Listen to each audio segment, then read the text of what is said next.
प्यारे दोस्तों, अस्सलाम अलैकुम। मशहूर है कि किसी ज़माने में बगदाद में एक माहिर कारीगर रहता था। उम्र के आखिरी हिस्से में उसने एक खूबसूरत मिंबर बनाया। जो भी उस मिंबर को देखता उसकी खूबसूरती को देखते हुए दांतों में उंगलियां दबा लेता और फिर उस मिंबर की शोहरत फैलने लगी। इतनी फैली कि बगदाद में आने वाला हर अमीर शख्स उस कारीगर से कहता कि ये मिंबर मुझे फरोख्त कर दो, मैं इसे फला मस्जिद को अतिया कर दूंगा। मगर कारीगर का हमेशा एक ही जवाब होता था कि ये मिंबर सिर्फ मस्जिदुल अक्सा में ही सजेगा। लोग ताज्जुब से पूछते कि मस्जिदुल अक्सा तो ईसाइयों के कब्जे में है। वो कारीगर सबकी बातें सुनता और फिर एक ही जवाब देता कि मेरा सिर्फ यही काम था, मैं एक फनकार हूँ, मिंबर बनाता हूँ।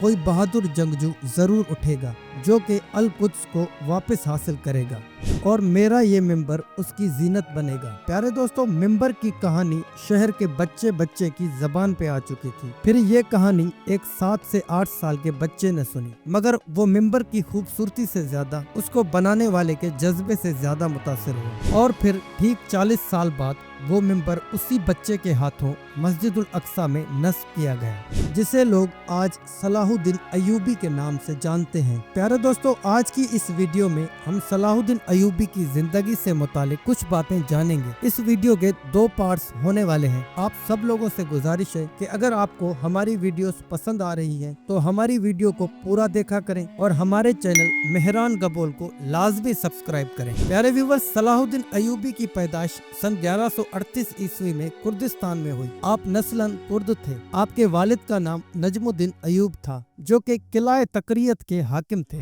सलाहुद्दीन अय्यूबी का बचपन और जवानी का इब्तदाई दौर दमिश्क और बालबक में गुजरा। आपने बालबाग के दीनी मदरसों और दमिश्क की जामा मस्जिद से तालीम हासिल की। 25 साल की उम्र तक सुल्तान ने गुमनामी मगर पाकीज़ा और बेदाग जिंदगी गुजारी। इब्तदा में सलाहुद्दीन अय्यूबी सुल्तान नूरुद्दीन जंगी के लश्कर में बतौर फौजी शामिल हुए। सलाहुद्दीन अय्यूबी मिस्र को फतह करने वाली फौज का हिस्सा थे। उस फौज के सिपा सालार आपके चचा शेर को थे। मिस्र फतह हो जाने के बाद सलाहुद्दीन अय्यूबी को मिस्र का हाकिम मुकर्रर कर दिया गया और 570 ईस्वी में उन्होंने यमन को भी फतह कर लिया। और फिर नूरुद्दीन जंगी की वफात के बाद सुल्तान सलाहुद्दीन अय्यूबी हुक्मरानी पर फायज हुए। प्यारे दोस्तों, सुल्तान सलाहुद्दीन अय्यूबी की जिंदगी का मकसद अव्वली यही था कि बैतुल मुकद्दस को ईसाइयों से आजाद करवाना। वही बैतुल मुकद्दस जिसमें रसूलुल्लाह सल्लल्लाहु अलैहि वसल्लम ने तमाम अंबिया कराम की इमामत फरमाई और जहां से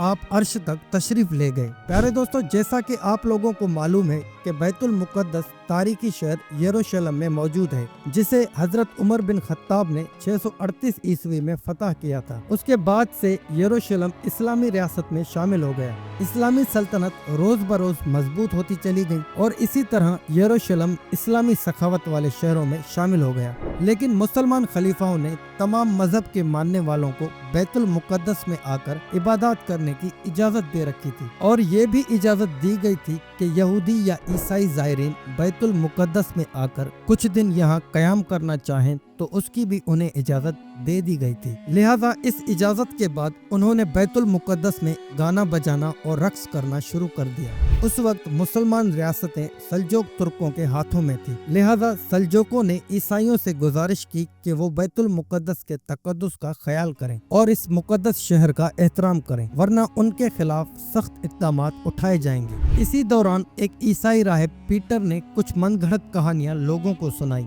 और ईसाइयों को इस बात का यकीन दिलाया कि मुसलमान उन पर जुल्म और तशद्दुद कर रहे हैं। उसने अपने साथियों के साथ बरतानिया, जर्मनी, इटली, यूनान और तमाम बड़े बड़े यूरोप के शहरों का दौरा किया और ईसाइयों को मुसलमानों के खिलाफ उकसाया। लिहाजा सन 1095 ईस्वी में एक ईसाई पोप ने फ्रांस में एक कॉन्फ्रेंस मुनक्किद की जिसमें ईसाइयों पर जोर दिया गया कि वो उठ खड़े हों और यरूशलेम को मुसलमानों से आज़ाद करवाएं। उन्होंने इस जंग को मुकद्दस जंग करार दिया। प्यारे दोस्तों, आज की वीडियो के लिए इतना ही। अगर आपने हमारी वीडियो यहाँ तक देखी है तो यकीनन आपको हमारी वीडियो पसंद आई है। अगर आपको इसी टॉपिक पे नेक्स्ट वीडियो चाहिए तो कमेंट करें, हम आपके लिए नेक्स्ट पार्ट लेकर हाजिर हो जाएंगे। तब तक के लिए आप अपना और अपने प्यारों का बहुत सारा ख्याल रखें। अल्लाह हाफिज।